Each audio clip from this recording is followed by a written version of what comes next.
Vamos tentar recuperar o tempo perdido, ou que já esgotámos. Bom dia, bem-vindos ao debate, que começa agora com a primeira mesa sobre a eficiência da administração local e regional. Temos para começar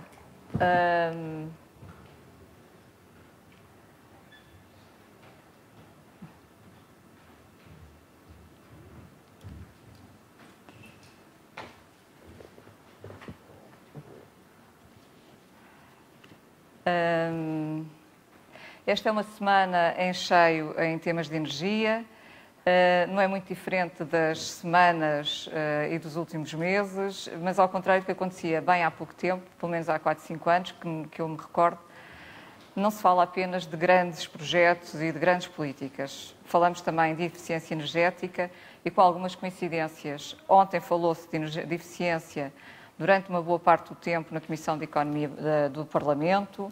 Falou-se durante o dia todo também sobre eficiência na Gulbenkian, onde acolheu um debate sobre o tema o dia todo, e hoje fazemos o mesmo no CCB. O primeiro comentário que nós ouvimos quando se fala da convivência entre o poder político e a eficiência energética é que esta convivência não é fácil, sobretudo devido à sua natureza difusa. Como quem diz, de uma forma mais simples, não é politicamente sexy. Há cerca de uma década que o Estado português legisla mais intensamente sobre a eficiência energética, sobretudo por pressão europeia, e também há cerca de uma meia década, pelo menos, que promete dar o exemplo. Como já se percebeu, sobretudo pelas intervenções que se fizeram até agora e pelo reconhecimento por parte do Secretário de Estado de Energia, o exemplo tem sido insuficiente. Mas deu, sobretudo, para perceber que se não houver espaço nem instrumentos para o poder local e regional, esse exemplo demora muito mais tempo a chegar, sobretudo, aos cidadãos. Os planos de ação de eficiência energética, a ação das agências municipais de energia e regionais também, e instrumentos como o Pacto dos Autarcas, são não só ações como instrumentos que parecem convergir no mesmo sentido. A mudança sustentada dos comportamentos de uma sociedade é um desafio para todos os níveis de poder. Os oradores convidados para esta mesa estão especialmente no centro desse desafio. Estão no sistema científico, nas agências de energia, no poder local e regional e nas empresas. Eu sou Lourdes Ferreira, moderadora desta mesa, com um pedido expresso aos nossos oradores que usem de forma muito eficiente os 15 minutos que têm destinado a cada um para depois podermos passar também ao debate. Tal como em debates anteriores da APDC, começamos por uma pergunta e, sobretudo, por vos falar do sistema de interação que é posto à disposição da audiência, em que foi-vos entregue à entrada um dispositivo em que poderão responder às perguntas que nós lançamos neste debate previamente a cada um dos oradores. Basta-vos carregar, e sobretudo pede encarecidamente à organização, quando saírem, não se esqueçam de entregar o respectivo equipamento aos funcionários. Portanto, a pergunta... Esta não é bem uma pergunta, mas uma tentativa de nós conseguirmos caracterizar o grupo que está nesta sala.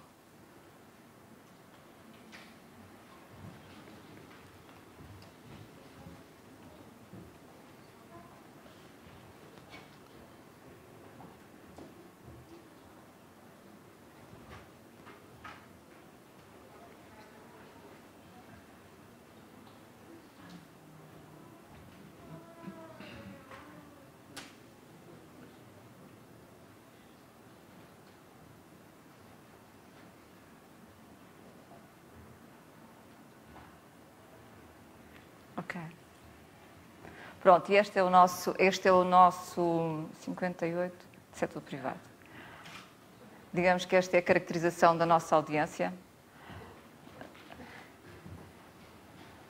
E é com esta caracterizada a nossa audiência que nós vamos partir para o nosso primeiro orador, que é o professor Eduardo Oliveira Fernandes. O professor é presidente da Agência de Energia do Porto, tem uma carreira académica dominada pela energia, professor catedrático da Faculdade de Engenharia da Universidade do Porto e coordenador da área de energia do programa MIT Portugal na mesma faculdade. foi responsável pelo conceito de energia ambiente Expo 98, secretário de Estado adjunto do Ministro da Economia para a área da Energia e Inovação, e foi neste período que lançou o programa E4, que ficou conhecido como o primeiro programa de incentivo às renováveis e à eficiência energética. É doutor pela Escola Politécnica Federal de Lausanne, da Suíça, e as suas intervenções públicas muitas vezes desinquietam o poder, como fez, dá-me ideia ontem, como já fez hoje um bocadinho de manhã. Vamos ver se continua assim, professor. E temos uma pergunta para começar, para o desafiar nesta sua intervenção. Passamos então à pergunta para a nossa audiência votar.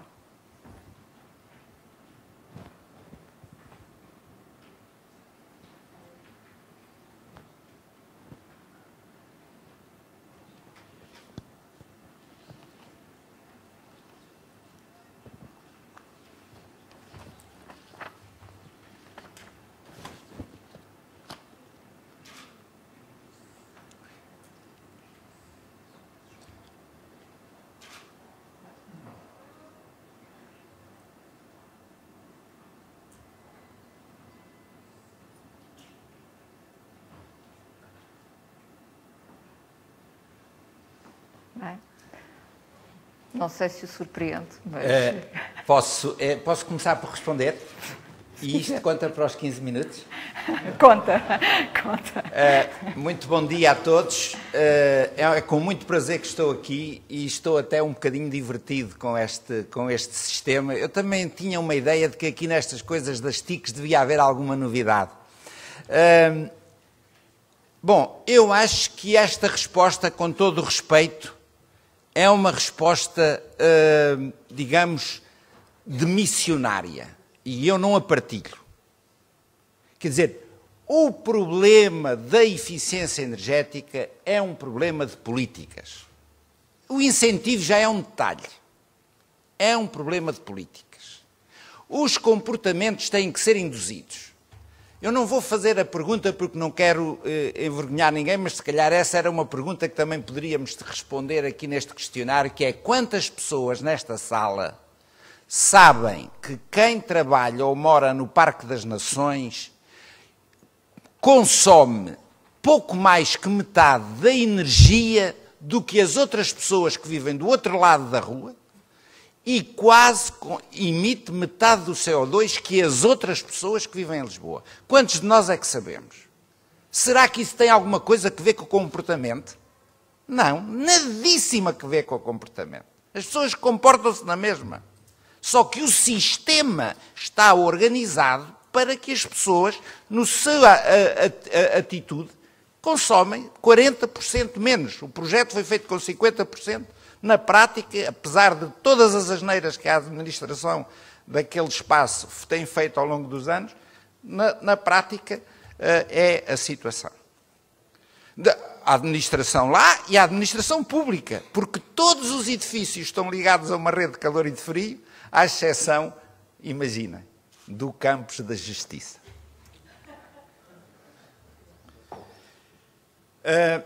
Portanto, muito obrigado. Evidentemente, eu vou falar do caso da cidade do Porto, mas como eu estou em Lisboa, vou demorar algum tempo a chegar ao Porto. Se eu descobrir a tecla. Portanto, o problema da energia visto numa perspectiva local. Qual é o âmbito do problema? Qual é o enquadramento? Quais são as barreiras e desafios? Aliás, era uma das perguntas que ali estava. Alguns casos de estudo relativos ao Porto. Qual é o âmbito? A cidade é onde estão as pessoas. As pessoas não vão para a cidade. As pessoas fazem a cidade. A energia, como a água, como os alimentos, como os materiais, são para as pessoas. Portanto, as cidades são solicitadas a perder aquele caráter acéfalo de presididas por comissários políticos, como nós tivemos durante dezenas de anos, para assumirem nas suas próprias mãos uma responsabilidade ambiental que tem impacto a nível global. Portanto, o âmbito é isto, é a cidade como um microcosmos de responsabilidade.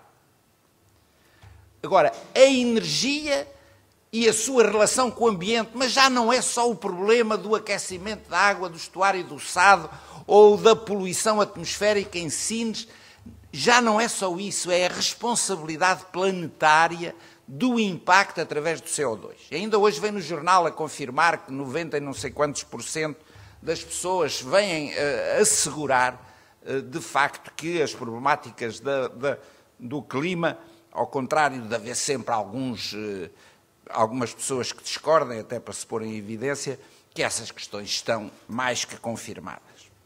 Bom, agora, uma outra coisa, a energia não é uma coisa que nos é vendida pela EDP ou pela Galp. Não, a energia são as próprias atividades. Aqui é que está o busilis. Portanto, a energia é o que a gente faz, são os edifícios que construímos. E neste sentido, é a mobilidade, é a produção, é a atividade. E neste sentido, por exemplo, quando nós falamos de edifícios, há sempre uma grande confusão, as coisas nunca são muito claras. Evidentemente que nós podemos contar toda a energia que se consome num edifício, mas eu poderia, se calhar, cozinhar na varanda.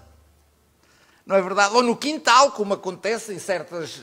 E, portanto, o edifício, o que se consome na cozinha, ou o que se consome no televisor, etc., etc., não tem necessariamente que ver com o edifício. Nós temos que ver as duas coisas.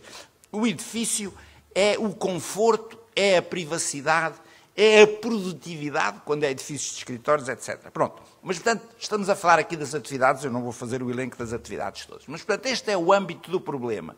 Cidade como microcosmos, problema da energia como um recurso natural que tem um impacto global e a energia que, com certeza, precisamos ter alguma na torneira, mas que não é necessariamente essa a energia que conta, é a das atividades. Mas então o que é a energia? A energia é isto tudo. E tivemos aqui um bocadinho de debate entre as energias primárias e a energia útil. Eu nem falo aqui neste quadro da energia final. Mas a energia final é aquela que a gente compra. Só que, para surpresa de muitos, e se calhar ainda para alguns nesta sala, e não levem a mal se ficarem surpreendidos, nós pensamos que a eletricidade é uma energia limpa. E a eletricidade tem um DNA mais negro que o gás natural. Portanto, quer dizer que a eletricidade foi upgraded, é uma mais-valia da energia dos combustíveis que foram importados. E quando a gente faz a relação entre a final e a primária, não é só porque a primária tem importância por causa do CO2. É porque é a primária que o país paga, a que não é renovável. A primária vem em petroleiros. Ou em grandes barcos que traz o carvão. Portanto, enfim, o gás que entra na fronteira lá embaixo. Portanto, eu penso que, eu não tenho tempo para explicar, mas agora há aqui uma coisa importante. Quando eu dizia há bocado que a energia eram as atividades, portanto a energia é o que está do lado direito. Claro que a outra também é energia, é a energia da natureza, mas a que nos deve ocupar é esta. E a eletricidade são aqueles 20%, 20, 22, 23 que está ali, que é uma crisálida. Nem é a larva, nem é a borboleta. Está numa situação em suspenso. Mas a energia, durante algum tempo, nós pensámos que a energia tinha que sempre vir de um determinado destino.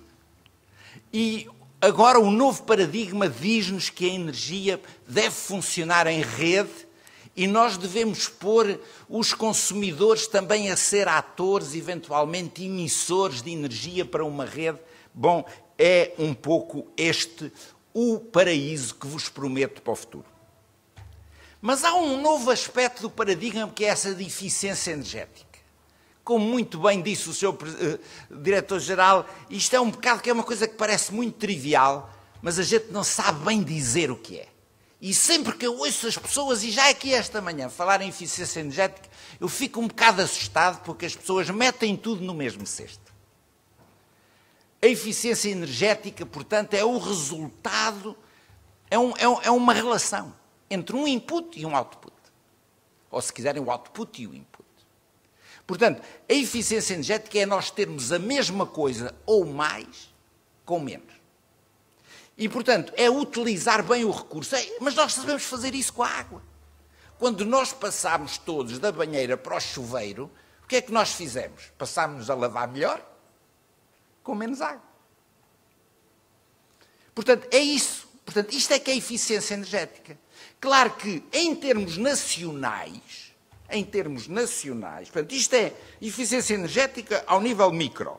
Em termos nacionais, eu posso, se eu me lavar, por hipótese, como era nas aldeias no meu tempo, se eu tomar um banho no rio ou numa poça d'água, etc., eu não consumo a água de minha casa. Portanto, eu poupei essa água, que é uma água upgrade de qualidade, potável, garantida, etc. Portanto, em termos nacionais, eu não economizei água, digamos assim. Mas em termos da minha casa, posso ter economizado. Portanto, há aqui depois que ver onde é que estão os volumes de controle para discutir exatamente entre se há casos de eficiência ou, como muito bem dizia o engenheiro Jorge Vasconcelos há bocado, de shift. Porque quando eu, por exemplo, para a cozinha uso o gás natural em vez da eletricidade, eu faço uma deslocação de um vetor de energia final para o outro. Simplesmente como o gás natural me vem como energia primária sem transformações e a eletricidade me vem depois de transformações e cada vez que há uma transformação há perdas. Portanto, na realidade, em termos nacionais, eu uso o gás natural, eu tenho mais eficiência. E, portanto, é uma estupidez se eu andar sempre com a preocupação de transformar o gás natural em eletricidade para depois ter eletricidade. Eu sei que a eletricidade tem muitas virtudes, mas essas virtudes eu posso ter que as pagar. Agora, o que é interessante é isto. É que esta curva amarela, atenção que isto é feito por uma instituição séria. Toda esta gente usa fato cinzento e gravata azul. Isto é tudo gente séria. Ora bom, o que aqui se diz é que, se não acontecesse nada, a curva do crescimento dos consumos ia pelo topo amarelo. Mas aqui embaixo há umas lutas e uns câmbios dos combustíveis fósseis, etc., para as renováveis, etc. Pronto, isto está até ao fim do século e para além. Mas aparece aquela zona ali, amarelo torrado, que diz que é o esforço da eficiência. E agora uma nota só para vos tranquilizar. O progresso tecnológico leva a que, mesmo que a gente não pense nisso, há 1% de melhoria de eficiência por ano. E esta é que era a garantia do PNAE, que tinha 1% por ano e estava garantido, e aí honra-lhe seja a inteligência de quem tomou essa decisão. Não precisava de fazer nada, está garantido. Agora, em termos de enquadramento, portanto, pensando eu agora na cidade e voltando à lógica da cidade, existem as políticas nacionais, as estratégias, e nós temos vivido desde o E4, desde outubro de 2001, temos vivido sempre com estratégias. Não honra seja aos governos, quando chegam, fazem sempre uma estratégia para a energia. Certamente não fazem para tudo. Até porque, muitas vezes sabemos, os planos de governo, às vezes, os programas de governo, às vezes, são feitos sobre o joelho. Mas, e esta estratégia é a estratégia do governo que precedeu este, portanto, com a mesma responsabilidade, e é só para vos dizer que aqui está praticamente tudo o que a gente precisa em termos de ordenamento. E tem aqui um, que é o ponto 5, que é o tema de hoje, mas que estava ali. E que, no fundo, foi uma estratégia de 169-2005, aprovada, etc., mas que praticamente foi ignorada durante desde 2005, portanto, durante estes 5 anos. Não é? Aprovisionamento público energeticamente eficiente e ambientalmente relevante. A procura pública. Isto não tem acontecido. Portanto, é preciso fazer um esforço danado para encontrar exemplos. E há exemplos bons, como há o exemplo do Campos da Justiça, que é uma vergonha. Mas, depois, o enquadramento, portanto, é feito por estas estratégias, pelas políticas nacionais, pelos CRENs, etc. Depois há o sistema de preços e o sistema de regulação. Nós temos sistemas políticos na eletricidade.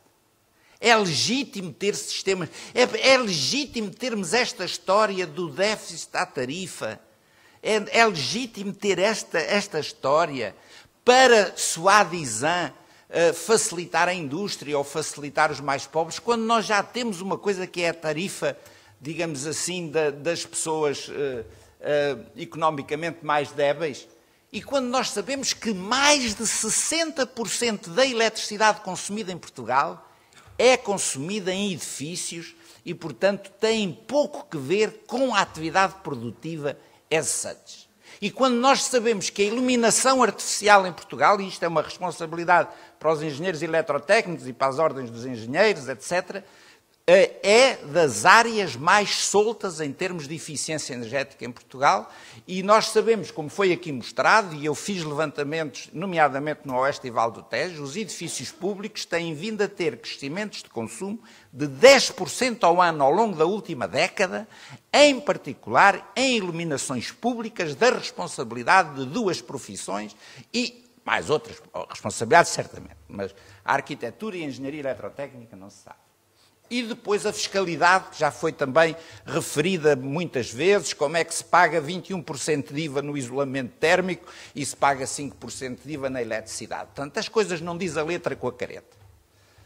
E porquê é que nós não fazemos o tal shift da eletricidade para o gás natural? Não se consegue porque a eletricidade tem tarifa bi-horária e os preços não estão coordenados. E depois, quando a gente vai falar com a ERSE, recebe sempre assim uns pareceres e umas opiniões um pouco tipo oráculos de Delfos, cada um lê o que quiser ler.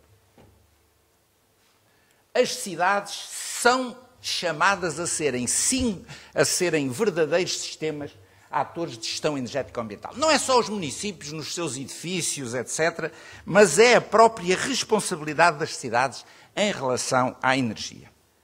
Bom, há coisas que foram feitas, e eu tive o privilégio de ser ator em algumas delas, desde logo o projeto do Parque das Nações, que, como vos digo, em Portugal praticamente não se fala.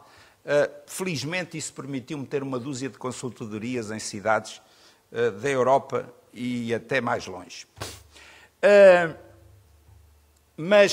Portanto, isto é um problema. E é um problema que emerge. Inclusivamente, vamos ouvir proximamente o anúncio de uma conferência aqui bem perto, que vai lançar uma série de conferências para o futuro sobre as smart cities, a energia nas smart cities. Foi levantado aqui o problema do benchmarking. A gente tem que, a certa altura, comparar as cidades umas com as outras nesta vertente da energia. Eu sempre fico encantado quando se discute que o PIB cresce 0,5%, 1%. Eu vejo tanta gente a mexer, atividades, trabalhos, luzes a acender, a apagar, e há um número pequenino que caracteriza a evolução económica de uma comunidade. Temos que encontrar esses números pequeninos para a energia e para o ambiente. Bom, para o ambiente temos este, que é a captação do CO2. Claro que eu não garanto que se use o mesmo template, sempre da mesma maneira, etc., mas as cidades que não estiverem bem, que se queixem. E o que é facto é que existe um tableau de bord e vemos que há cidades que, para a mesma energia que consomem, 101,8, 101,2, 103,6, têm emissões de CO2 praticamente de 3 ou de 2,5 para 1. Quer dizer que há mixes energéticos que são... E, portanto, esse é um outro aspecto, é que, no fundo, a política nacional pode condicionar dramaticamente o desejo ou o objetivo da cidade. A cidade tem sempre uma parte a fazer, nomeadamente ao nível da final e da útil. Quais são as barreiras, portanto, para que as cidades se agarrem a isto? São tecnológicas, foram aqui referidas, mas eu acho que as tecnológicas estão mais ao nível das profissões. Porque a tecnologia é uma espécie de uma caixa como é que se diz? De peças de Lego. Agora, há outra parte da tecnologia que é o que nós conseguimos fazer com as peças de Lego. A Terezinha vai fazer um patinho e o Tozinho vai fazer um braquinho. E, portanto, é nessa acomodação, nessa customização da tecnologia que está muito do... Com certeza as peças de Lego são essenciais, mas depois é a customização. E aí são as profissões e são, enfim, as empresas. Não é? Depois há os aspectos económicos. Já está? A eficiência dos 15 minutos. Quantos minutos é que tenho ainda? Já não tenho. Então vai ser um problema. Peço desculpa, eu vou ser mais breve então. Portanto, há aspectos culturais, portanto, eu não digo tanto comportamentais, mas culturais. Por exemplo, o Porto, durante 50 anos, foi 100% elétrico. Como é que eu agora vou convencer as filhas das senhoras que usaram sempre eletricidade ou as netas, como é que eu os vou convencer a mudar da eletricidade para o gás? Bom, desafios já foi essa pergunta várias vezes posta aí, o problema da superação dos prazos políticos e, com certeza, os problemas culturais dos autarcas, porque os autarcas também não se fazem em nenhuma fábrica especial, quer dizer, os autarcas vêm do povo e são para o povo. Casos de estudo. A Expo, eu não vou poder desenvolver, fica só esta trilogia, o bom, o mau e o péssimo, e uma referência ao Porto. Bom, na Expo tudo foi estudado. Foi estudada a incidência do Sol, foi estudada a volumetria da copa das árvores, a forma da copa das árvores. Claro, se forem lá, provavelmente não reconhecem isso à primeira vista, mas isso é como ir a uma exposição de pintura. É preciso, às vezes, ser guiado para vendo, ou melhor, para olhando, ser capaz de ver. Tem um sistema de cogeração urbana, uma coisa que um plano que ontem foi discutido na Assembleia diz que em Portugal não funciona. E isto é um sucesso. Dizem-me que é caro. Pois o concessionário não tem interlocutor, não há ninguém que chame o concessionário e dizer vamos prolongar o contrato e você vai rever os preços. É esta a razão, uma das razões para o sucesso deste projeto, visto da parte da Europa, projeto que eu vou replicar dentro de algum tempo no Porto. Bom, etc. Em relação aos edifícios, eu agora tinha que gastar mais uns minutos, mas é só dizer-vos isto, que é absolutamente notável. Isto era a legislação nacional quando a Expo foi criada. Quer dizer, os edifícios podiam ficar aqui. Nós impusemos uma exigência dupla. À última hora, a administração teve medo que os patos bravos fugissem todos, batiam asa e voavam, e, portanto, tornou isto obrigatório apenas para os edifícios da iniciativa da Parque Expo. E os outros ficaram soltos. Mas nós agora metemos-los todos num molho, fazemos uma representação cumulativa de todos os casos e o que nós verificamos é o seguinte, é que o tal objetivo de 0,5 em termos de clima de inverno é satisfeito por 45%. Então os de dentro e os de fora. E em termos de verão, 82%. O que quer dizer que em termos de habitação, meus amigos, o verão em Portugal, se o projeto for bem feito, não é problema. Tenho muita pena. Gastem o vosso dinheiro noutra coisa, ponham daqueles pai natais à varanda, mas não ponham o ar-condicionado. A abordagem da cidade como sistema energético. Um múltiplo sistema de ligações que nos permite depois fazer um modelo, fazer contas e chegar àquelas conclusões de que eu vos dizia. Isto é um dos gráficos que eu tenho intermédios, era talvez dos mais colorful, mas para vos dar a ideia, não tenho tempo de entrar no detalhe, mas, portanto, isto seria o business as usual, entraria lá a energia elétrica que vinha do carvão e que vinha do fuel E a Expo começou quando o gás natural chegou a Portugal, portanto, nós aparece agora o gás natural a amarelo, mas etc, com a tal cogeração. E, portanto, aqui os tais objetivos que estão lá e que fazem, portanto, daquela uma cidade muito particular em Portugal e na Europa. Estou a terminar. Isto é um programa também local, mas ao nível da região norte. E aqui, ao nível da região norte, o que é feito? Há 100 milhões para gastar aqui. E o que é que se faz? Criaram-se agências de âmbito NUTS 3, ou seja, associações de municípios. 8. Para quê? Para haver uma mínima dimensão de capacidade de intervenção, de competência técnica. Está criado. E com apoio do CREN, e desta forma é possível acompanhar a execução. Porque, de outra maneira, nós entramos num processo de facto, de demasiada fuga às boas práticas, e esse é um problema que nos vai afetar se nós não tivermos uma estrutura mais organizada. Bom, depois, enfim, bem, em relação ao Porto, subscreveu o Pacto dos Autarcas, assumiu compromissos em relação ao CO2, etc. Interessante, o Porto ainda não fez quase nada e os consumos de energia têm descido brutalmente. Portanto, aqui, meus queridos amigos, em termos de resultados, é bestial. Quer dizer, eu também posso fazer já um discurso político bestial, mas isto chama-se a crise. Não é? Existe um plano para as energias renováveis, para energias menos carbónicas, é o tal SHIFT. A rede urbana térmica, que tem um nome, chama-se RUT, que vai corresponder à da Clima Espaço. Depois há um observatório para os edifícios, e aqui deixem-me só dizer esta nota. Tudo o que está a ser feito no sistema de certificação é bestial. Mas ninguém ponha na sua ideia que isso vai corresponder a economias significativas de energia. Porque em Portugal, nos milhões de metros quadrados de construções que nós temos, a água quente para sanitária representa 2 a 3 vezes os consumos de energia para aquecimento.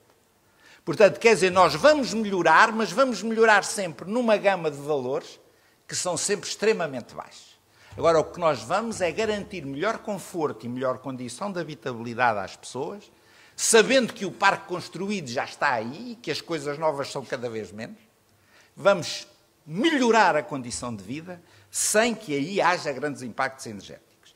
Mas nós temos no Porto o único observatório, não há hoje um edifício no Porto que seja licenciado, de que eu, pessoalmente, não saiba como ele é. Nós temos um observatório online de todos os edifícios. Mas nós não corremos atrás do faltoso. Isto é para ajudar a definir as políticas proativas que estão a ser desenhadas no sentido de garantir que a cidade, no âmbito da sua legislação e do seu enquadramento, pode fazer melhor. Transportes, há coisas maravilhosas no Porto, já foram algumas aqui referidas. Iluminação pública também, com certeza, a luz é verde. Uma coisa absolutamente bonita em relação aos sistemas, aos serviços na cidade. Nós descobrimos, e o mérito não foi meu, foi do colega que é responsável pelas questões da água, mas nós descobrimos que era possível abastecer o Porto por gravidade. Isto é, o abastecimento de água à cidade do Porto, dentro de algum tempo, não vai custar um tostão de bombagem elétrica. Imaginem o que é que isto representa em relação a uma situação anterior em que a rede era a mesma e tudo aquilo era bombado do alto para as covas e das covas para o alto.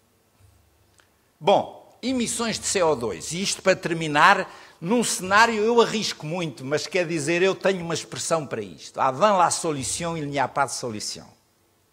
E o que eu quero dizer-vos é o seguinte, eu se pegar na minha cidade e se fizer desenvolver as ações que nós temos previsto, eu posso chegar a uma redução daqui por 10 anos, muito perto dos 600 mil toneladas de CO2. Ou seja, uma redução praticamente de 50% do CO2 que atualmente a cidade emite. Atenção, mais de metade deste valor estará associado ao mix da eletricidade e à introdução do biodiesel no diesel. E eu não tenho problema nenhum em dizer isso. Portanto, aquilo que podem ser obstáculos e barreiras da política nacional podem também ser, naturalmente, bom para a cidade, porque nós também somos filhos de Deus, como os de Lisboa e de outras terras. Meus queridos amigos, termino agradecendo muito a compreensão da nossa moderadora, que foi verdadeiramente moderada comigo. A eficiência como um desafio cultural é um problema de conhecimento, de consciência, de competência, mas muito de perseverança. A gente não pode fazer eficiência só às segundas, quartas e sextas. E de objetividade. Eficiência é uma estratégia de mudança, nós andamos sempre a dizer, e de valorização do procedimento. E aqui aparece o problema das profissões, que é uma situação que está completamente degradada. Ouço umas histórias dos advogados, mas os outros ficam todos caladinhos, nem falam, porque os problemas deles são maiores.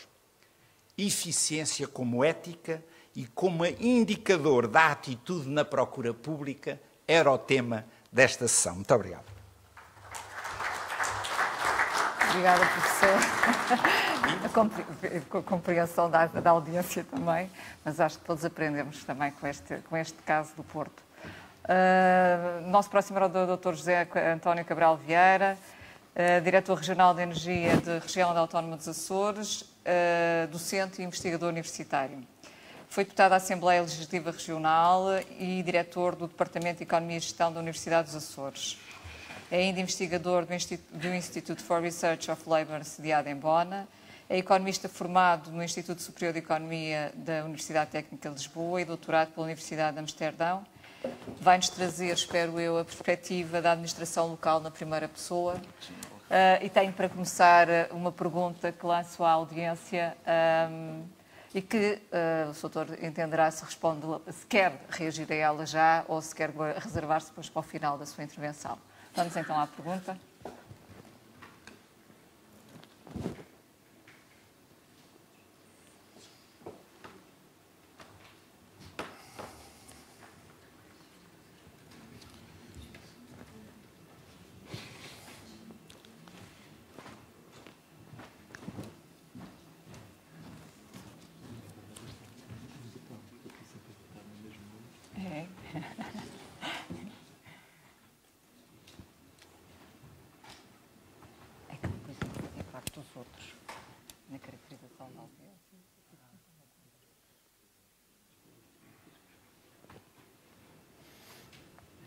Bem, não sei se tem resposta para isto. Muito obrigado. Eu podia reservar, obviamente, a minha resposta para o fim. Eu vou dizer que tenho alguma dificuldade em responder, o que é perceptível. Portanto, eu aqui sou um representante da Administração Pública Regional dos Açores e não um representante da Administração Autárquica e dos municípios, quer dizer que não tenho informação própria, não era a pessoa, digamos, mais adequada para responder, porque estaria certamente a colocar a foice a ensear a areia. No entanto, relativamente à administração regional, que eu penso que a pergunta... Pois, mas a local eu não vou responder. Relativamente à administração regional, eu gostava de dizer o seguinte. Eu penso que ainda temos um percurso muito grande a fazer nesta área, porque estamos numa fase extremamente inicial. Eu vou, talvez, começando um bocadinho pela minha intervenção e talvez consiga responder a esta questão. Portanto, neste momento ainda não estamos a conseguir, mas penso que caminhamos nesse sentido. Eu digo que eu primeiro gostava de dar os parabéns à organização da APDC para a organização deste ciclo de conferências e eu acho que este é extremamente oportuno no momento atual. Eu digo que faz um casamento perfeito que eu, em determinada altura, e não há muitos anos, pensei que talvez não existisse, ou não viesse a acontecer, e o casamento perfeito entre a última metade do século XX e a primeira metade do século XXI. Se há qualquer coisa que marcou no século XX, obviamente que nem todos terão a mesma opinião, mas foi a última fase. Aconteceram muitas coisas, duas guerras mundiais, grandes transformações políticas, outras alterações, mas a última fase foi a fase das TICs, das tecnologias de informação e comunicação. Eu lembro que em 1989, estava eu a fazer o meu mestrado na Faculdade de Economia da Universidade Nova de Lisboa, tinha acabado de sair do ISEG há muito pouco tempo, estava nos Açores e queria comunicar com o meu orientador. Eu ia a Lisboa, porque a Biblioteca da Universidade dos Açores, onde eu era docente, não tinha muita informação, eu tinha que deslocar a Lisboa pagando uma viagem de avião para recolher bibliografia, tirar fotocópias na biblioteca, o que me servia de base à minha tese. Chegava aos Açores, fazia a revisão de bibliografia, tratava os dados na altura, fazia em WordStar, não se lembra do WordStar, na altura dos computadores, comprei, era uma bomba naquela altura, na altura, um 386, era tecnologia de ponta, não sabia o que era um Pentium nessa altura, e comunicava com o meu orientador, colocando a minha dissertação, ou parte da minha dissertação, imprimidas em WordStar, em correio registado em Ponta Delgada para chegar a Lisboa, e eu respondia-me ou por telefone, que era a tecnologia disponível na altura, ou então por carta, a dizer que na página tal e tal e tal, o que hoje se faz em cerca de 2, 3 dias com a leitura e tudo, naquela altura eu levava cerca de um mês, porque as cartas também levavam mais ou menos uma semana entre a ida e de vinda para Lisboa e Ponta Delgada. Bom, e fui para a Holanda em 1994, na altura começou a surgir toda essa questão das TICs, e comecei a surgir a chamada internet. E eu comecei a ver que já conseguia comunicar com o meu orientador e passar algumas férias nos Açores, naquela altura era Natal e Páscoa, e comunicava facilmente com ele, enviando-lhe, digamos, um conjunto de documentação através do famoso do e-mail, do correio eletrónico. E também percebi que, ao contrário do que acontecia uns anos em Lisboa, que não conseguia, que a minha mulher, que tinha que levantar o dinheiro com cheques, já era possível levantar dinheiro através do correio eletrónico que eu para ter cartão multibanco na Holanda, portanto, utilizando a minha conta que estava em Ponta Delgada. Portanto, tudo isso, eu comecei a perceber de uma grande alteração, de uma grande revolução que estava a acontecer. Foi isso, num espaço de poucos anos, eu vi que o mundo estava cada vez mais pequeno, estava cada vez mais globalizado, e eu assisti a esses dois processos, sendo um mestrado e um doutoramento, e eu assisti à mudança tecnológica nas TICs do final do século XX. E nessa altura falava-se num conjunto de conceitos que hoje já não se falam. Falava-se na sociedade do conhecimento, falava-se na sociedade da informação, falava-se nas grandes autoestradas da informação nessa altura, falava-se na nova economia, faziam-se inúmeros estudos sobre a penetração das TICs na administração pública, imensos estudos sobre a penetração das TICs no setor privado, nas escolas e assim sucessivamente, que era uma preocupação, era a euforia daquela altura, dos anos 90, era a euforia da altura.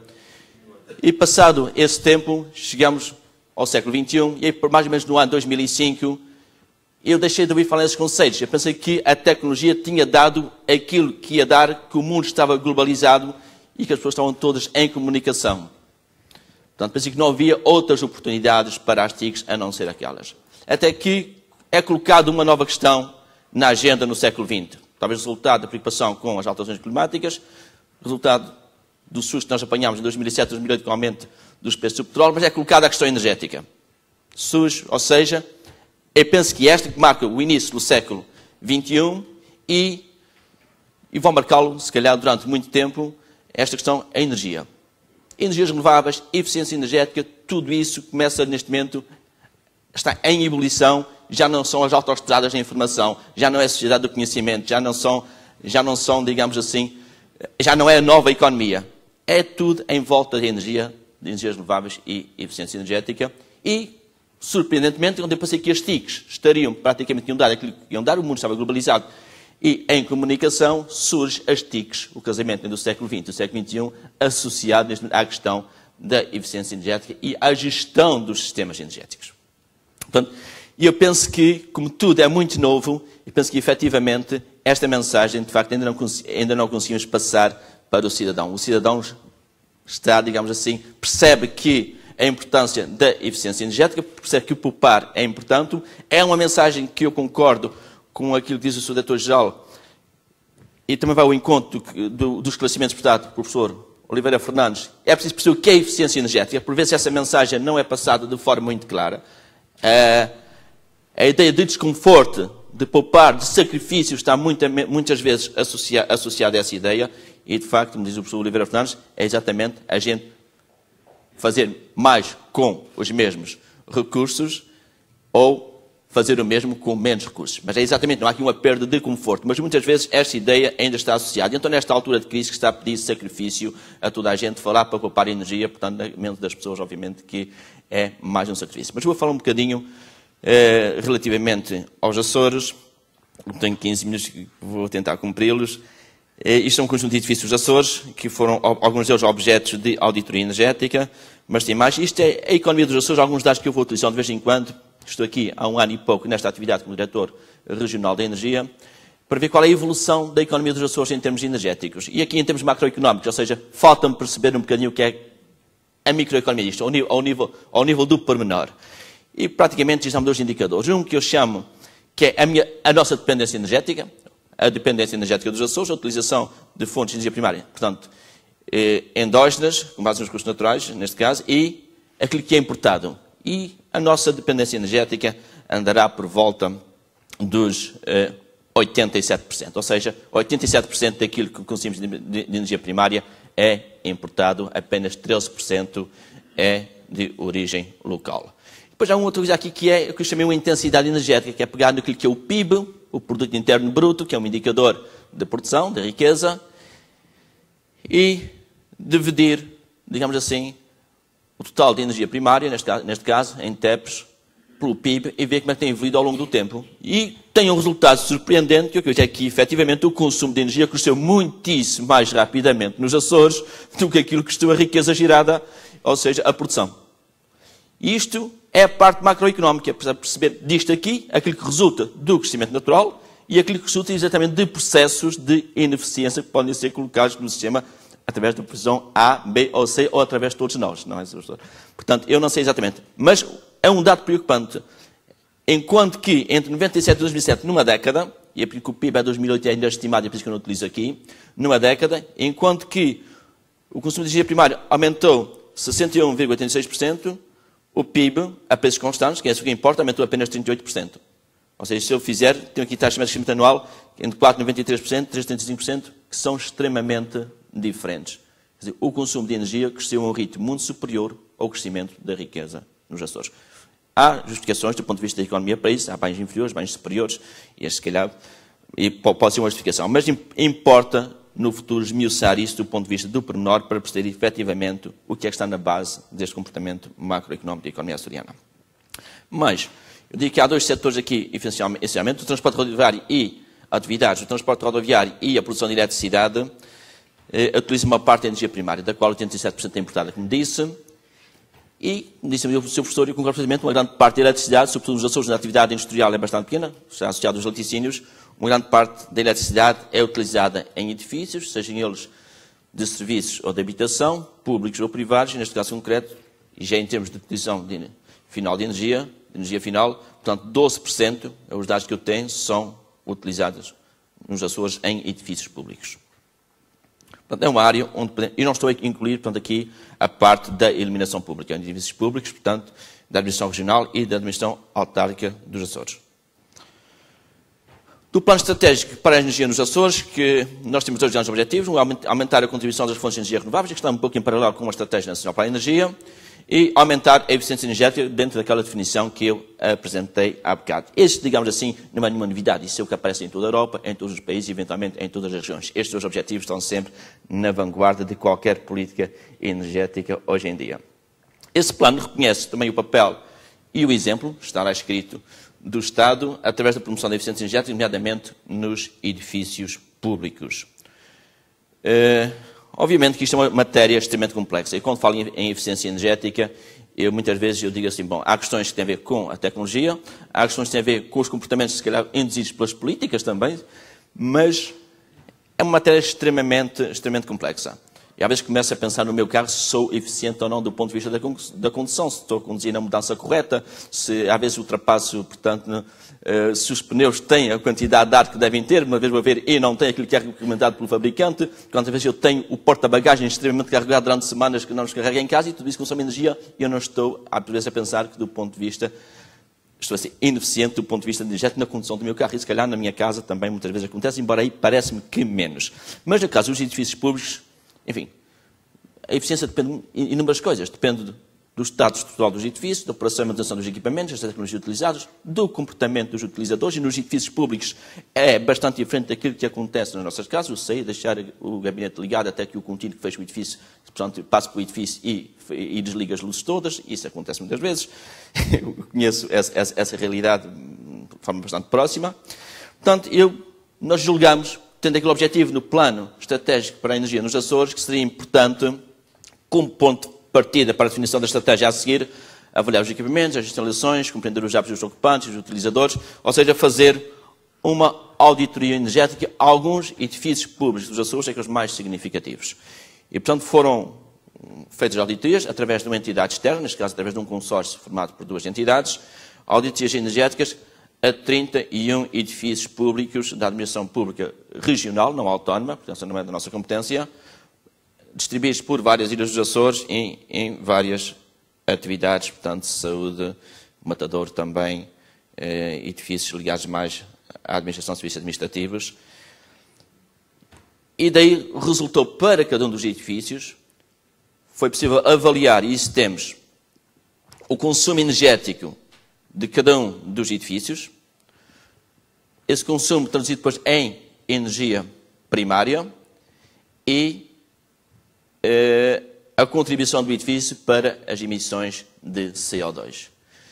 Depois foi traçado ainda um plano, de acordo com o levantamento aos equipamentos, às instalações e aos comportamentos, foi traçado para cada um dos edifícios, pelo consórcio, um plano de racionalização energética. Que eu tenho aqui são 31 edifícios, apenas salientei alguns e percebe facilmente. A otimização, reparação e substituição do sistema de climatização. Alguns dizem que é a otimização do sistema de climatização, outros dizem que é a reparação, outros dizem que se deve ser pura e simplesmente substituído, como uma referência muito aos frigoríficos, diz que os frigoríficos deviam ser substituídos e os equipamentos de refrigeração por equipamentos de classes mais eficientes. Isso aparece muitas vezes no relatório, se calhar isso é mais, vai para além dos próprios edifícios públicos, não é? Otimização do funcionamento dos PCs, programação horária dos equipamentos de catering, substituição de lâmpadas incandescentes que proliferam na maioria dos edifícios, substituição de balastros, instalação de coletores solares, porque temos muitos termoacumuladores ligados à eletricidade, alguns extremamente ineficientes, substituição dos frigoríficos, aqui estão eles, por outros mais eficientes, enfim, e um conjunto de outras medidas que eu não consigo colocar, que não coloquei aqui por questões de espaço, e porque são 31 edifícios, e cada edifício tem a sua especificidade, mas apenas para salientar alguns deles. Depois, a eliminação tem mais com o comportamento humano também, eliminação dos modos de stand-by em equipamentos nas mais diversas áreas e setores dos edifícios, portanto, sensibilização dos utilizadores para a utilização racional de energia. Quando sair à noite desliga-se a luz, mesmo que não tenha lá um sensor, desliga-se a luz no meu contínuo, que a vai desligar quando for fechar o edifício, não é? Um instrumento importante. Quando sai na hora do almoço, se tem luz, ligar a luz. Esse tipo de comportamento também está identificado e quantificado. E depois foi definido uma matriz de gestão de energia, enfim, com alguma complexidade, posso dizer, e a criação de uma figura, dada a complexidade, a criação de uma figura que é a figura do gestor de energia, que pode ser ou contratado ou nomeado, portanto, dentre as pessoas, dentre os ocupantes ou os utilizadores já do edifício, devidamente integrado na sua direção e com a delegada de recuperação de despesas, que no fundo diria ser aquela pessoa que não é propriamente um técnico de manutenção, é alguém que faz o acompanhamento da política energética definida para o edifício. Bom, isto é uma transcrição de um dos relatórios, não é muito importante. No entanto, o que eu queria de salientar das auditorias e que pode ser importante para este workshop é o seguinte, e que tem a ver com qualquer coisa que está neste momento em processo, que não está ainda concretizado, que quer alguma validação, e vou mostrar daqui a pouco, que é a referente aos sistemas de informação. Situação a quando da realização da auditoria. Havia uma ausência total de sistemas de recolha de informação relativamente aos consumos energéticos. Ou seja, a fatura chega, paga-se. Mas não sabes quantos quilowatts são consumidos, não sabe exatamente o custo da fatura, chega e é paga. Portanto, não havia qualquer... Havia uma ausência total de relatórios relativos aos consumos energéticos. Ou seja, os sistemas de informação eram totalmente nulos. Neste momento só estamos a implementar num dos edifícios, ainda dos 31, e de forma um bocadinho manual. Mas já vamos ver o que é que se pretende fazer em cerca de 10 edifícios em pouco tempo. O que os autos se propõem, portanto, é um sistema automático que recolhe informação, monitoriza os consumos, identifica ocorrências e quantifica poupanças energéticas e financeiras. Ou seja, no fundo, aqui recolhe informação, processa informação e elabora já uns mini-relatórios, tudo isso de uma forma praticamente automatizada. E relatórios de monitorização e de cumprimento dos objetivos, que é importante. Quando a gente define um objetivo, é importante monitorizá-lo. Se eu disser que no mês tal o consumo de energia não deve ultrapassar tanto, que é uma forma de definir um objetivo, ou uma meta, portanto, eu tenho que monitorizar isso.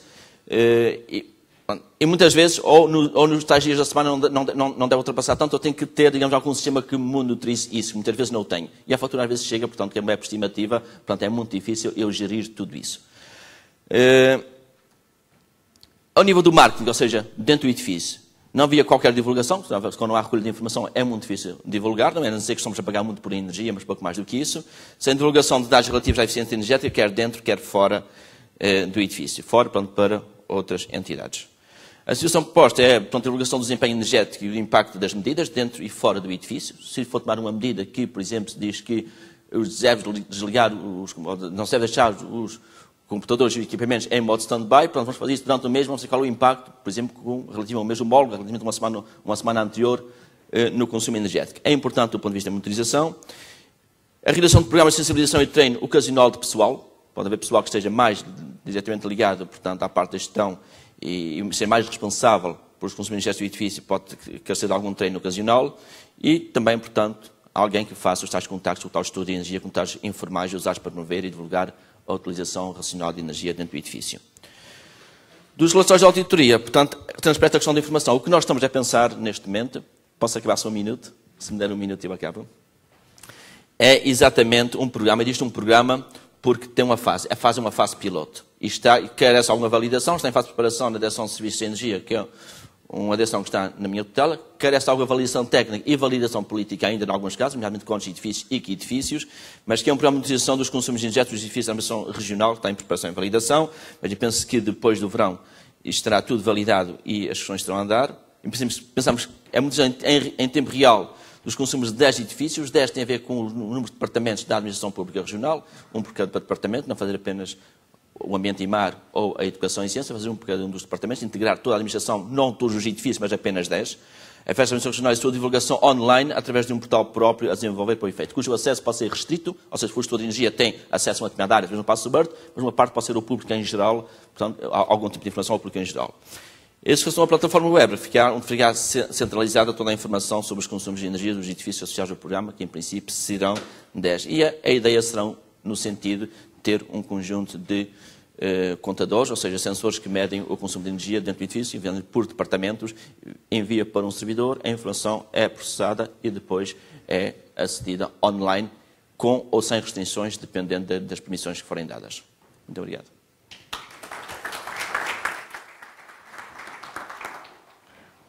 Obrigado, Soutor, por esta perspectiva que trouxe o projeto que está a desenvolver nos Açores.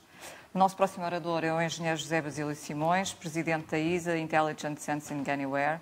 É licenciado em Engenharia Física e doutorado em Física Tecnológica pela Universidade de Coimbra, onde é professor também desde 1989. A ISA foi criada em 90, através de um spin-off da Universidade de Coimbra, por um grupo de engenheiros e físicos. É uma empresa especializada em telemetria e gestão remota e criou uma linha de produtos dedicada à eficiência energética e à telecontagem multi-utility. Se eu disser que o percurso do engenheiro é o percurso da ISA, suponho que não esteja muito longe da verdade. Não, faça favor. Mas não há pergunta. Ah, pergunta, vamos à pergunta. A pergunta, faça favor. Ainda por cima eu que estive a preparar um pouco.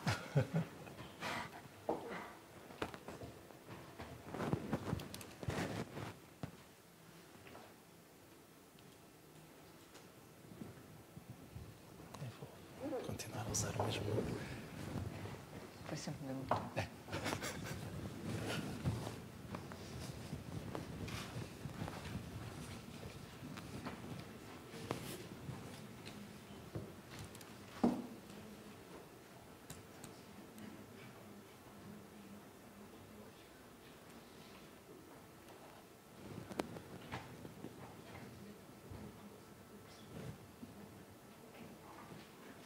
Não sei se do ponto de vista empresarial lhe faz sentido, se não, mas se quiser aproveitar a deixa para falar disso na sua intervenção, ou quer responder já, se quiser reagir já. Vou responder ao longo da apresentação, para poupar aqui algum tempo.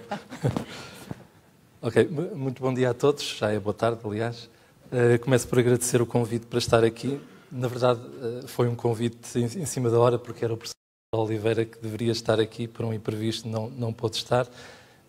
Ele é o coordenador dos Living Labs na Europa e também o coordenador deste projeto europeu Save Energy, que é um projeto onde a ISA também participa e que tem muito a ver com aquilo que temos estado hoje aqui assim a falar. E reportando-me até à primeira pergunta sobre o que é que era mais importante, se é a tecnologia, se são os comportamentos ou se são as políticas, eu no fundo aqui nesta minha apresentação vou mostrar que a tecnologia existe, portanto a tecnologia não é um impedimento para termos melhores práticas de eficiência energética e, de facto, eu concordo com o professor Oliveira Fernandes que os comportamentos induzem-se. Portanto, o foco tem que estar, efetivamente, nas políticas para conseguirmos atingir esses objetivos. Como eu estou aqui, assim, com um pré-aviso de muito poucas horas, vou aproveitar um minuto para apresentar a ISA. É um slide com alguns números, portanto, como já foi dito, nós estamos a fazer agora 20 anos, temos cerca de 110 pessoas, temos um foco muito grande na inovação e desenvolvimento, cerca de 40% destas pessoas estão no desenvolvimento de novos produtos. Temos desde 2003 crescido a um ritmo bastante elevado, 42% ao ano, e somos pioneiros na Europa no smart metering, não aplicado à eletricidade, mas aplicado à telemetria do GPL, portanto, o gás fornecido em tanques. temos hoje cerca de 50 mil sistemas espalhados pelo mundo a monitorizar este tipo de tanques e contadores de gás associados a esses tanques. Desde 1990, portanto, nós desde o início apostámos de facto em produto e em produto baseado na comunicação à distância, no controle remoto. Fizemos isso primeiro na área do ambiente, a área que continuamos a fazer. Depois, como já referi, esta área do oil and gas, onde somos líderes na Europa. E o que temos vindo a fazer desde há 2, 3 anos é aplicar as mesmas tecnologias ao campo da energia. Portanto, monitorizar o consumo de eletricidade, monitorizar também o consumo de água e outros parâmetros no fundo da casa. Esses outros parâmetros podem ter a ver, por exemplo, com a área da saúde e, portanto, esse é um outro vertical que nós estamos a desenvolver. Aqui dá uma ideia da nossa presença em termos de produtos instalados no mundo. Temos subsidiárias em alguns países, agentes noutros e portanto, sistemas instalados em cerca de 20 países nos 5 continentes. Como eu referi, aquilo que é o nosso produto mais conhecido no mundo, portanto, nós lançámos em 1996, é um sistema que faz o smart metering do GPL, portanto, são umas pequenas caixas que estão colocadas juntos a tanques de gás e que depois as petrolíferas utilizam essa informação para fazer otimização das rotas de distribuição. Portanto, com isso elas reduzem os quilómetros percorridos e, portanto, é um tema também hoje muito aqui falado. Portanto, reduzem o custo da energia associado às frotas, associado aos transportes. Os resultados obtidos apontam para cerca de 30% a 40% de redução nos custos da logística e, portanto, nas emissões de CO2. Nós, contabilizando a redução de emissões fruto dos nossos equipamentos que estão instalados desde 2006, chegamos a 63.200 toneladas de emissões de CO2, o que, enfim, é alguma coisa, mas não é muito. Esta nossa aposta agora no mercado da eletricidade vem, no fundo, como é que nós podemos, para responder a esta pergunta, como é que nós podemos tornar esse impacto maior? Portanto, como é que podemos contribuir mais para a redução dessas emissões de CO2? E é evidente que só na Europa nós temos cerca de 10 milhões de clientes servidos por LPG, mas temos 30 vezes mais de casas, de habitações, de edifícios fornecidos com eletricidade. Portanto, se tivermos um produto para a eletricidade, conseguimos ter um impacto muito maior. Já hoje aqui assim falamos muito em números e de facto precisamos daquela inteligência dos romanos antigos e perceber que é preciso medir para sabermos quais são de facto os números mais corretos. Já se falaram aqui de muitos números, mas eu tenho aqui um número que não sei se é o correto ou não, mas que temos de facto aumentado o consumo de energia nos edifícios cerca de 15% ao ano. Não sei se será 10, será 15, portanto aqui nota-se a falta dessas políticas públicas que obriguem a essa monitorização para que uns não estejam a dizer 10%, outros a dizerem 15%. O que é certo é que, de facto, estes consumos têm aumentado muito e, portanto, nós temos que perceber como é que podemos inverter esta tendência, como é que podemos utilizar as tecnologias para reduzir esta tendência.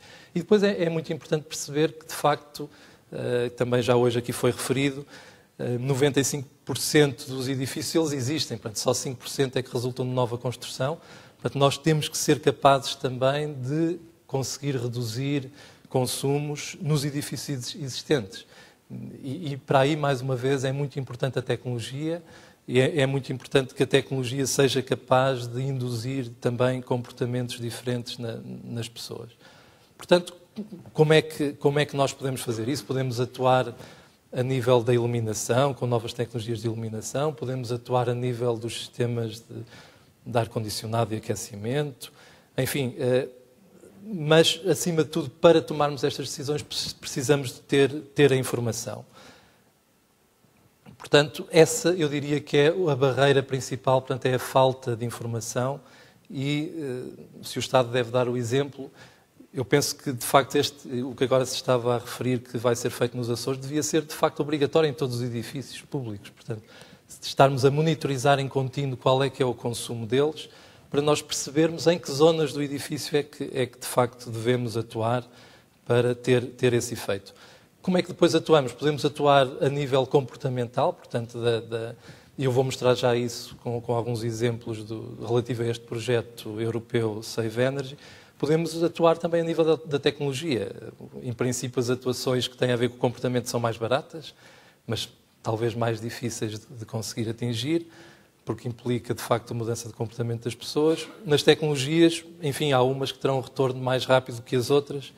Mais uma vez, temos que medir para perceber, temos que perceber para controlar, temos de controlar para otimizar. Portanto, no fundo, é disto que estamos a falar, portanto, dizer às pessoas como é que elas estão a consumir.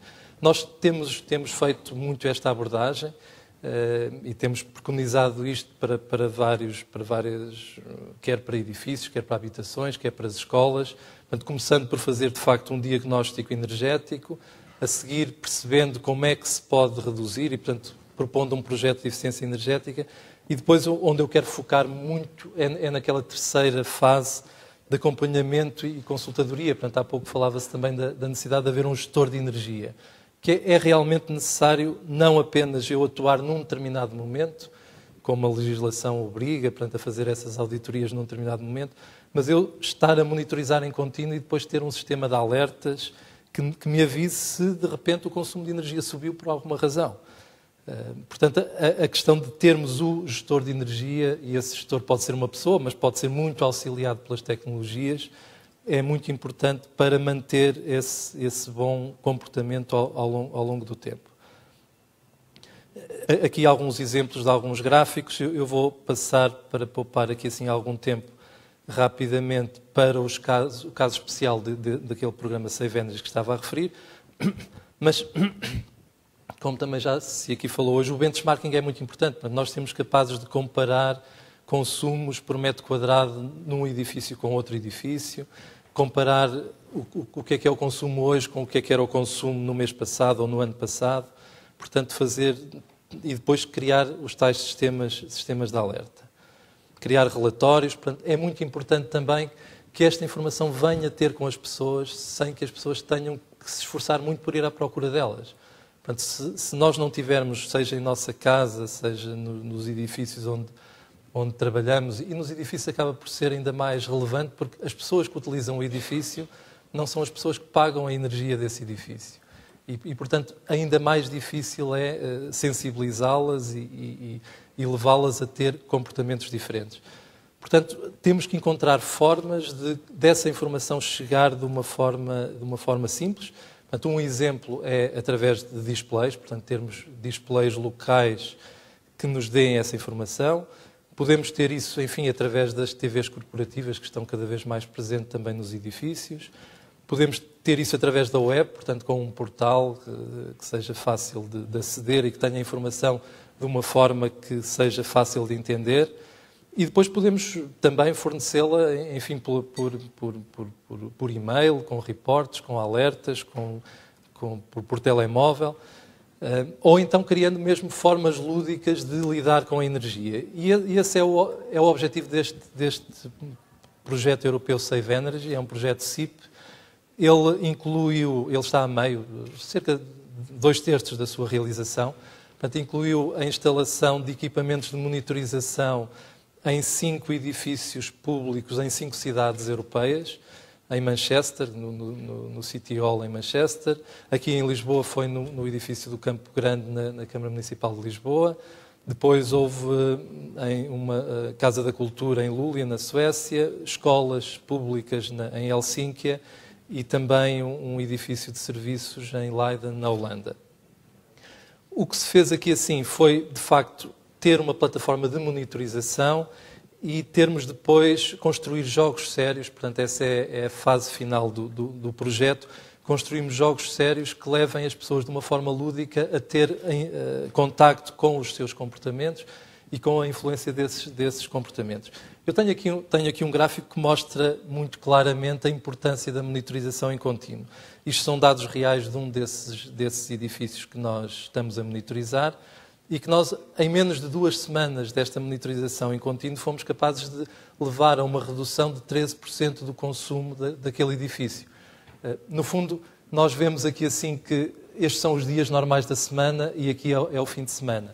E o edifício tem enfim, um conjunto de equipamentos que são ligados automaticamente a uma determinada hora e que são desligados, penso que são ligados às 7h30, 8 da manhã e são desligados às 21 horas. Isso acontece todos os dias, mas, portanto, essa é a baseline de consumo do edifício e depois temos o consumo, enfim, do funcionamento normal do edifício. O que nós olhamos e percebemos aqui muito rapidamente é que no fim de semana existe apenas a baseline. Portanto, é evidente que não há ninguém a trabalhar no fim de semana, mas a baseline está lá e não está lá durante a noite. Portanto, o que acontece é que o sistema de programação, enfim, dessa baseline, do conjunto de equipamentos que existe no edifício, não estava a ser desligado durante o fim de semana. E, portanto, nós temos aqui, se calcularmos, integrarmos isto tudo e vimos quais são estas áreas que correspondem a 13% do consumo de energia durante a semana neste edifício. Portanto, foi aqui o retorno do investimento foram 2 semanas, porque o custo do equipamento e da monitorização recuperou-se imediatamente, porque é um edifício com bastantes consumos, portanto, recuperou-se imediatamente. Agora, eu podia pensar, ok, já verifiquei isto, agora esqueço, portanto, já mudei lá o meu programador e a partir de agora deixo de ter aquele consumo.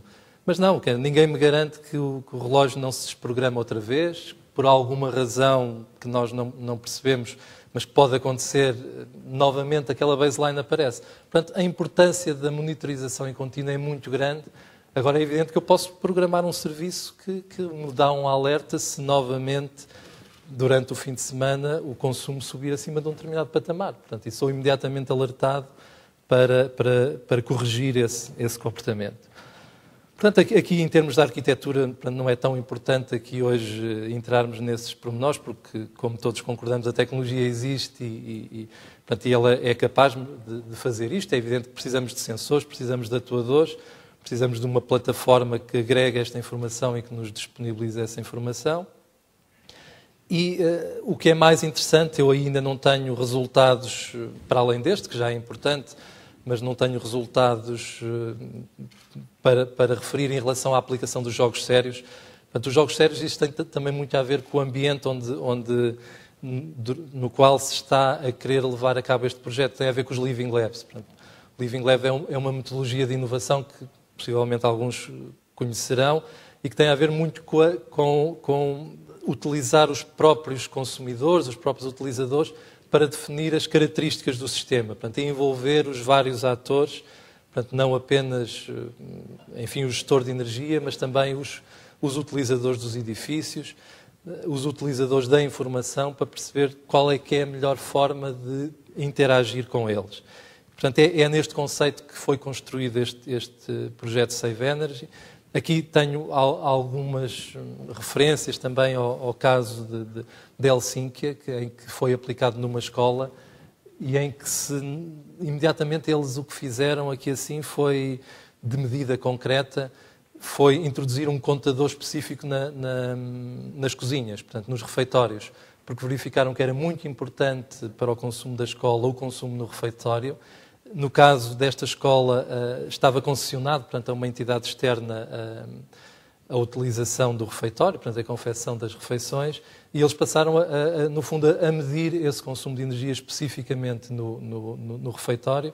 E eu devo dizer que é muito interessante. Portanto, nós, aliás, tivemos um workshop a semana passada dedicado a esta questão das escolas, onde veio a pessoa que é responsável por este piloto em Helsínquia, e ele consegue, pelo consumo de energia, saber qual é a ementa de cada dia.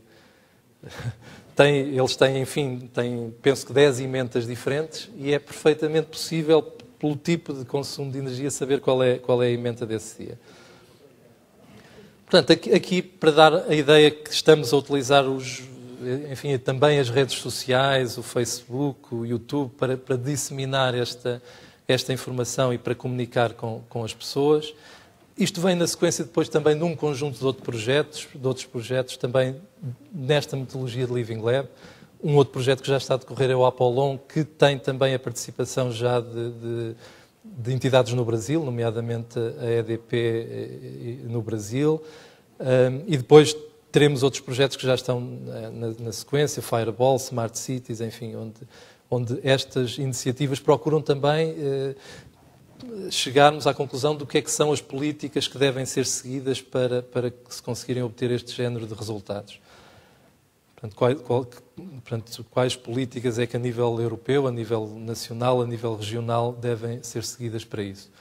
Enfim, aqui muito a ver o que é isso dos Living Labs, portanto, a interação com as pessoas, com as entidades regionais, locais, europeias. Portanto, eu não me vou estender aí assim. Referir só um outro exemplo também em edifícios públicos que nós temos já implementado, que é na Universidade de Aveiro, onde estão 22 edifícios, portanto, do campus da Universidade de Aveiro, com 130 pontos de medida, portanto, uma desagregação grande, quer a nível de eletricidade, quer de gás, quer de água, que estão a ser monitorizados e que vão ser usados também para algumas aulas e projetos, portanto, dos próprios alunos de alguns dos cursos da Universidade de Aveiro. E depois, enfim, outras referências que temos em hotéis, em empresas privadas também e outros edifícios públicos. Para finalizar, só referir que a ISA está também a promover um Living Lab, portanto, este chama-se Intelligent Sensing and Smart Services Living Lab, e que pretende, efetivamente, perceber que género de serviços é que nós podemos montar em cima desta tecnologia. No fundo, tem muito a ver com aquilo que eu estive hoje aqui assim a dizer. Portanto, como é que podemos chegar às pessoas de uma forma que induza essas mudanças de comportamento? Eu aqui é um exemplo de uma ideia que se pode, no fundo, lançar, que se naqueles painéis das câmaras municipais quase todos têm à entrada dos espaços do concelho, tivermos um mapa com as freguesias de cada concelho e pusermos ali assim com cores a informar quais são as freguesias que estão a ter um comportamento melhor. Portanto, é uma forma de sensibilizar as pessoas para isso e uma forma de pôr os vários edifícios públicos de cada freguesia a competirem uns com os outros. Podemos fazer isto à escala do concelho ou à escala nacional, enfim. Portanto, são mais uma ideia possível para criar este barómetro de energia. Ok, muito obrigado. Obrigado, Sr. Engenheiro. Bom, estamos muito para além da nossa hora, mas temos agora um período ainda aberto de debate. Não sei se vamos reduzi-lo em relação ao tempo inicial. Não sei se há para já perguntas da audiência. Eu tenho para já perguntas a fazer enquanto a audiência se prepara. Sr. Professor, queria lhe perguntar uma coisa. Em relação, há bocado estava a falar das agências, de dar uma escala de NUTS 3 às agências. Quando falou disso, tinha a ver com o quê? Com a necessidade de dar dimensão crítica e ter assim uma espécie de escala para que o esforço faça sentido, ou é por uma questão de estratégia política? Não percebi muito bem. É uma estratégia política no sentido mais abrangente da palavra política. A questão é esta: estamos a criar novos tipos de serviços. Muitos dos municípios não têm dimensão para ter uma unidade deste género com alguma capacidade e operacionalidade.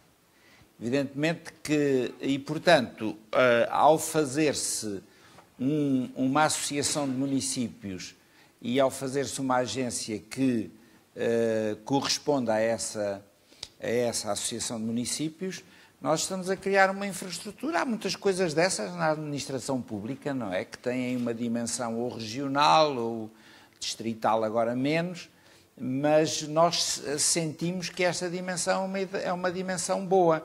Ora, como no fundo a eficiência energética está muito ligada às atividades, portanto, às escolas, aos projetos, às instituições de solidariedade social, etc.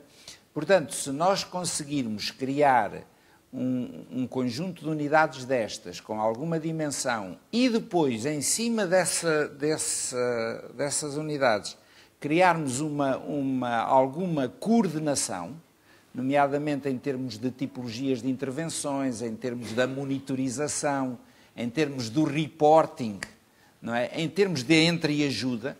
Bom, tudo este é o programa que a Região Norte tem para toda a sua Região Norte, para todos os seus municípios, não é? São 8 agências de energia e, portanto, aquelas que existiam com vocação ou com uma jurisdição municipal tendem a desaparecer e a ser, digamos assim, projetadas para a dimensão regional. Obrigada. Doutora, há bocado quando estava a falar do caso dos Açores e todo o projeto para levantamento e de monitorização, do que é que desse projeto é preocupação de comunicação com a comunidade? Bem, nós, quando foi fazer as auditorias, comunicamos a cada um dos serviços para divulgação interna daquilo que tinha sido o resultado da auditoria. Pronto, há uma comunidade abrangida, que é aquela comunidade que trabalha em cada um dos serviços. Pronto, quem fez a comunicação foi a Direção Regional do Comércio, Indústria e Energia, que enviou os resultados das auditorias e alertou o responsável por cada um dos edifícios para, portanto, fazer uma comunicação interna dos resultados. Alertou ainda para proceder, digamos assim, dentro do possível, portanto, a implementação daquelas medidas que estavam incluídas no âmbito do Plano de Realização de Energia. Numa primeira fase, isto também consta da própria recomendação, que se fizesse algumas ações de divulgação junto dos utilizadores, aquilo que dependia mais do comportamento humano, não deixar os computadores em stand-by, sem grande tecnologia aí. Portanto, fechar o edifício, ou seja, desligar as luzes quando é o último a abandonar o seu gabinete, o que por vezes também não acontecia, ficava ligado até passar lá alguém que desligava as luzes todas do edifício. Portanto, se é verdade que os corredores, evidentemente, pode ficar, mas no gabinete individual não se justifica, não é? Porque não está lá ninguém.